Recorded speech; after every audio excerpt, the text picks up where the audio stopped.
vídeo que vocês vão assistir agora é resultado da parceria entre o Instituto Chapada de Educação e Pesquisa, o ICEP, e o Itaú Social, no contexto do programa Melhoria da Educação, que vem acontecendo em várias partes do país, mas que no caso específico aqui diz respeito à formação continuada desenvolvida em 9 municípios do Piauí, que compõem o ADEGE 4 e o ADEGE 5.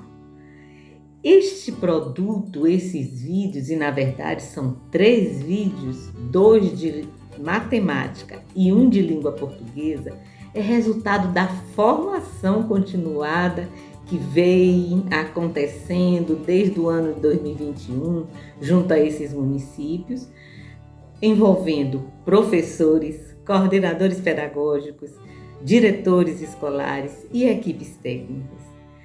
Este produto tem como propósito principal contribuir para a reflexão sobre a prática, contribuir para que educadores, sejam eles professores ou coordenadores ou gestores escolares, possam juntos refletir teoricamente sobre a prática da sala de aula.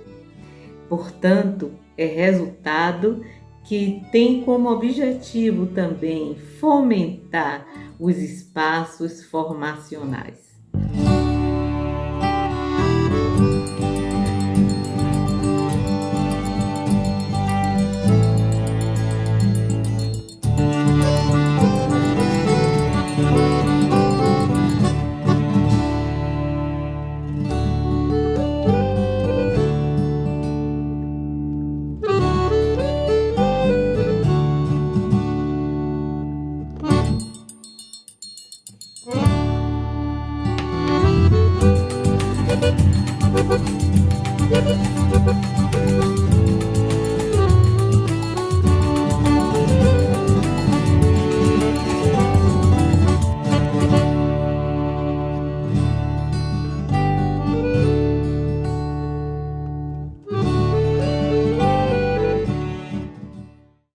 Olá, esse é o segundo vídeo de tematização de prática, uma tematização de prática bastante interessante que começou na aula anterior. Então quem não viu o outro vídeo, né, vá lá, corra para ver que vale bastante a pena. Esse vídeo também é realizado a partir de uma sequência didática chamada Não é Problema Resolver Problemas, que foca basicamente nas estratégias para a resolução de problemas. Então trata a resolução de problemas como um próprio objeto de conhecimento da matemática, né? Como eu leio o problema, o que é a pergunta, como eu tiro as informações, como eu lido com essas informações para levantar hipóteses, de que formas que eu posso trabalhar para resolver um problema. Então, é uma sequência bastante interessante, né, que dura um certo número de aulas, 8 aulas, mais ou menos. No outro vídeo a gente olha a tematização de prática em relação à resolução de problemas, e hoje, né, nessa segunda aula, a gente vai olhar um pouquinho para os aspectos comunicativos que são importantes para a resolução de problemas, né, que são importantes, eu diria até que são inegociáveis, né, para que se tenha uma proposta de resolução de problemas bastante potente, né, lá com os estudantes, seja de qual ciclo, seja de qual ano, né, e seja qual conteúdo matemático envolvido ali, né.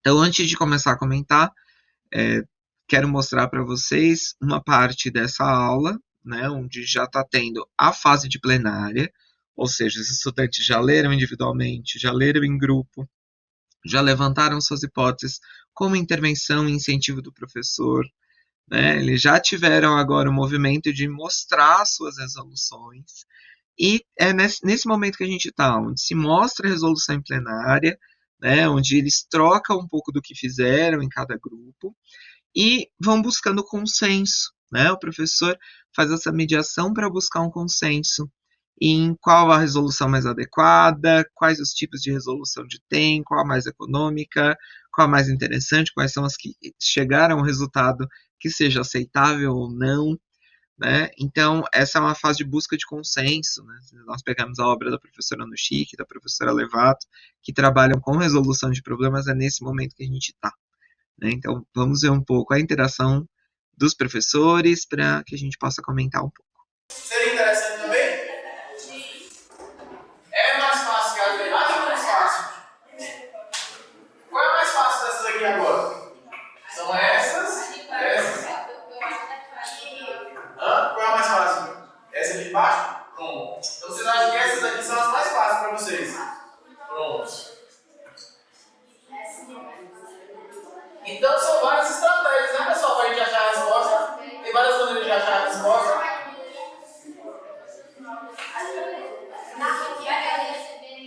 Pode ir adicionando aqui, né? Ou pode subtraindo também. Você vai fazer esse movimento, ó.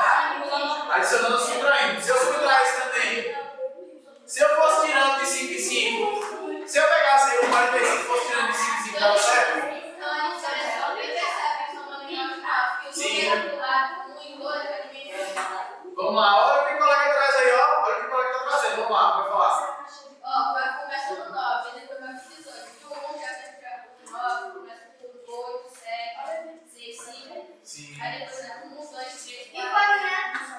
Aí vai mudando, né?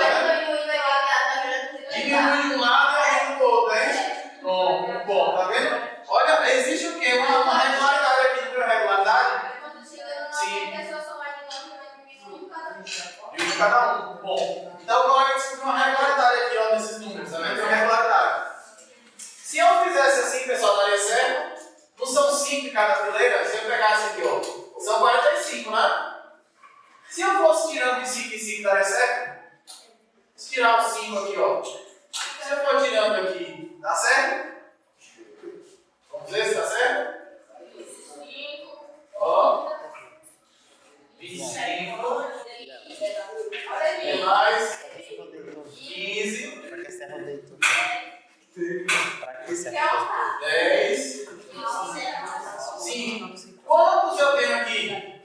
Vamos contar? 1, 2, 3, 4, 5, 6, 7, 8, 9. Pode contar de 3 também? Pronto, então temos aqui, dá 9 também, deu 9.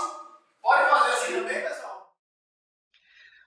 Bem, então nós conseguimos ver, né, esse movimento dialógico entre professor e estudantes, que enquanto os estudantes levantam as possibilidades de resolução, mostram as formas que, né, as estratégias que utilizaram para resolver esse problema, o professor faz esse alinhavo, né? Ele mostra essas conexões, ele orienta esses testes, né, os testes das hipóteses, os testes das estratégias, para mostrar que isso realmente é interessante ou não é interessante, para que os próprios estudantes possam construir, né, o seu consenso em relação a esse procedimento, tá certo? E o que tem de mais interessante né, nessa troca é essa necessidade da presença de diversos graus de aprofundamento na comunicação.